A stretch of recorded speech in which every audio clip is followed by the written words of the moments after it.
Bonjour à tous et bonjour à toutes, c'est Kev du 54 sur YouTube pour vous présenter une nouvelle formule de Ça m'intéresse, le magazine de la curiosité.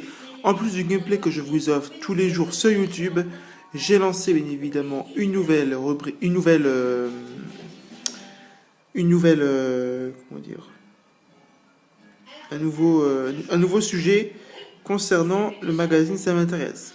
Vous pouvez retrouver tous mes vidéos sur Facebook, parce que j'ai commencé par là, mais ça m'intéresse, ça commence dès l'enquête de la rubrique précédente sur YouTube. Tout de suite, la rubrique, le complément d'enquête, page 64. C'est parti. Comment se protéger des ondes? Texte, Alice Bonbois. Les dangers des champs électromagnétiques sur la santé ne sont pas totalement avérés, ce qui ne veut pas dire qu'ils n'existent pas. Plusieurs associations en appellent au principe de précaution, mais comment limiter son exposition quand, en plus des téléphones et réseaux Wi-Fi, les objets connectés se multiplient? En 2020, chaque foyer devrait en détenir une trentaine. Compteurs électriques intelligents, gadgets domotiques pour contrôler la maison à distance, montres communicantes, reste quelques règles d'or à appliquer de la source d'émission. Tu t'éloigneras et le moins possible tu l'utiliseras. Si aucune mention officielle ne précise les licences de sécurité à respecter autour des objets émetteurs, il est souvent possible de les déterminer à partir de données scientifiques. Autre conseil, mieux vaut brancher ces appareils à une prise de terre car elle permet de dévier les champs magnétiques et de les atténuer.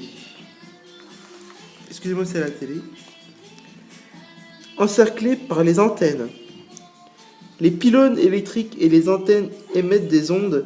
Celles-ci sont nombreuses antennes radars utilisées pour détecter les avions et les navires ou réaliser des prévisions météo, antennes télé et radio-antennes, relais de téléphone mobile. Outre les normes d'émission, les périmètres de sécurité exigés permettent de diminuer l'exposition pour la téléphonie mobile. Il est de 4 à 10 mètres face à l'antenne, de 3,5 mètres sur les côtés et de 50 cm en dessous.